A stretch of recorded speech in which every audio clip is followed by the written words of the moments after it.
Je voulais absolument rencontrer mes filleuls parce que nous parrainons depuis 1 an et demi maintenant. Le fait d'avoir rencontré ces enfants, leurs familles dans leur lieu de vie, c'est quelque chose de très émouvant. Et ils étaient eux-mêmes dans l'attente de cette rencontre. Et ça s'est très bien déroulé. Les voir vivre dans la précarité, c'est pas facile. Mais ça crée beaucoup d'émotions parce que ce sont des personnes qui sont très joyeuses. Et tout le monde cohabite, voisins, voisines, enfants, grands, il n'y a pas de séparation d'âge. Et beaucoup de bienveillance entre eux, de partage, d'amour. Et ça, c'est très important de le vivre. T'as l'émotion qui monte, allez. Mais c'est touchant de voir à quel point il y a beaucoup d'humilité chez ces personnes et tellement de gratitude envers nous, parrains, parraines. Et moi, ça a suscité l'envie d'en parler autour de moi, même si je l'ai déjà fait, mais du fait que je sois venue et j'ai vu les conditions dans lesquelles ils vivent et ce que ça apporte à chacune des familles, je vais avoir un langage différent. Et peut-être que ce langage qui sera différent à mon retour sera plus porteur sur les personnes que je vais toucher. Alors j'ai eu l'opportunité de participer à l'anniversaire des 18 ans de l'association Corps et Conscience. C'était quelque chose de phénoménal parce qu'il y avait énormément de monde. La salle est très très grande, les gradins étaient complets et on voit qu'il y a un chemin parcouru depuis le début de la création de la structure jusqu'à maintenant.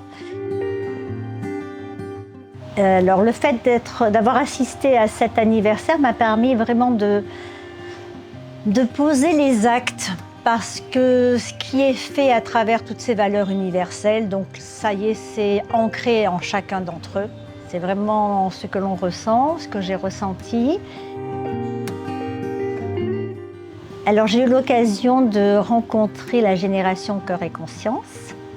Donc ces jeunes de la génération Cœur et Conscience font un travail considérable et eux-mêmes veulent porter ce projet qu'a mis en place Amédée. En fait, ce sont des jeunes qui sont porteurs de ce projet. Ils ont envie que leur pays évolue pour que les mentalités de ce pays changent, que les valeurs soient atteintes et que les femmes soient plus autonomes. Nous sommes beaucoup de parrains et marraines, donc à avoir des filleuls, mais à leur apporter forcément un avenir meilleur, des conditions de vie meilleures. Mais ce n'est pas suffisant, parce que l'association fonctionne avec beaucoup de personnes. On ne s'en rend pas compte, mais la partie technique est importante, la partie administrative est très importante. Et pour cela, ça demande un fonctionnement qui demande de l'argent. Et cet argent, eh bien, il y a des donateurs qui sont là, mais il faudrait davantage de personnes pour aller un peu plus loin, toucher d'autres personnes, pour pouvoir aider d'autres familles en dehors du parrainage. Donc, j'incite les gens à réfléchir à cela. Certaines pourraient parrainer des enfants, d'autres faire simplement des dons et ces dons être distribués là où c'est nécessaire.